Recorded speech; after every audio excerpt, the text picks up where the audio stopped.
جب سعدیہ اور نادیہ اپنے بچوں کے ساتھ اموں سے ملنے آتی ہیں تو اموں جان کی نظریں سب سے ہوتی ہوئی اس پر آ کے جم جاتی ہیں، اور اس لمحے ان کی خاموش آنکھوں میں ایسا دکھ آ بستا تھا کہ خود نگی پانی کی طرح بہہ جایا کرتی تھی۔ اموں جان یاد ہے، ایک رات ہم دونوں نے وعدہ کیا تھا کہ ایک دوسرے سے، اس نے پیار سے اموں کا چہرہ دونوں ہاتھوں میں تھام لیا تھا، کہ ہم دونوں کبھی نہیں روئیں گے کیونکہ ہمیں ایک دوسرے کا سہارا بننا ہے۔ اور دیکھیں اموں جان، کتنا کچھ ہو گیا، کیا کچھ سہنا پڑا، میں نہیں روئی، اور میں رونا نہیں چاہتی اموں جان، میں بکھر گئی تو شاید کوئی سمیٹ نہ سکے۔ وہ آنکھیں جھپک جھپک کر آنسو اپنے اندر اتارنے لگی تھی، اور اموں جان نے آنکھیں سختی سے بند کر لی تھیں، مبادا کوئی آنسو پھر اپنی حدود پار نہ کر لے۔ کاشف اور زیبا دونوں ملازمت کر رہے تھے، لہٰذا اب کاشف کو اس کا اسکول آنا جانا کچھ اچھا نہیں لگتا تھا، سو اس نے نگی کو منع کر دیا۔ نگی خود بہت زیادہ تھک چکی تھی، اب آرام اور فراغت کا مزہ چکھنا چاہتی تھی، لہٰذا اگلے روز جا کر اس نے پرنسپل صاحبہ کو اطلاع دے دی، کچھ روز تک وہ اس کی جگہ نئی انچارج کا بندوبست کر لیں۔ وہ بیچاری گھبرا گئی، نگت بہت عرصے سے ان کے ہاں ملازمت کر رہی تھی اور اپنے فرائض اس قدر دیانتداری سے سر انجام دے رہی تھی کہ انہیں کوئی پریشانی اٹھانی نہیں پڑی تھی۔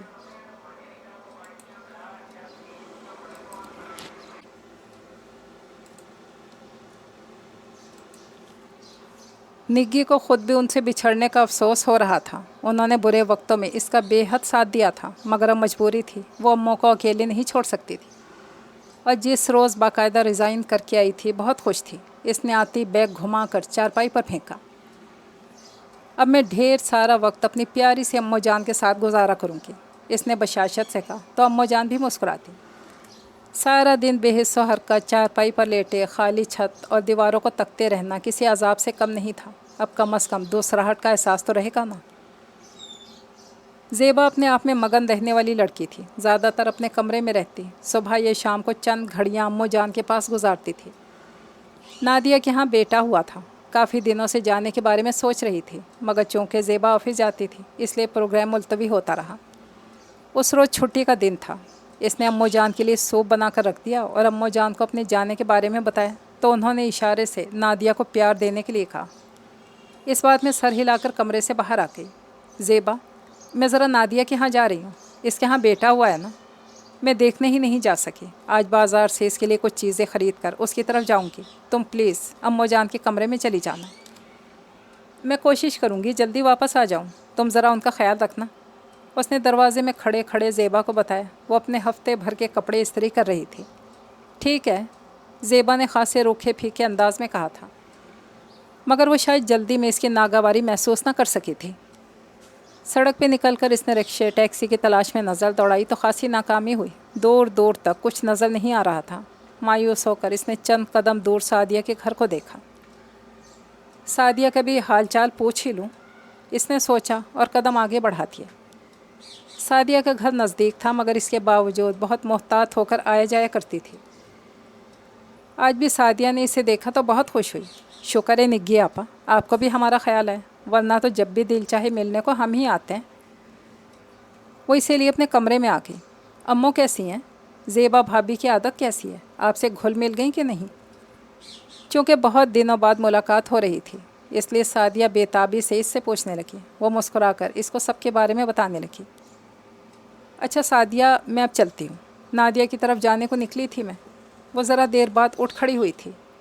نگی آپا، جانا تو میں نے بھی ہے، نعیم گھر پہ نہیں ہے۔ اچھا پھر آپ 1 منٹ رکیں ذرا، وہ اسے کہہ کر ساس کے کمرے میں چلی گئی۔ ان سے اجازت لے کر دونوں بچے ان کے حوالے کر کے وہ بھی ساتھ چلنے کو تیار ہو گئی۔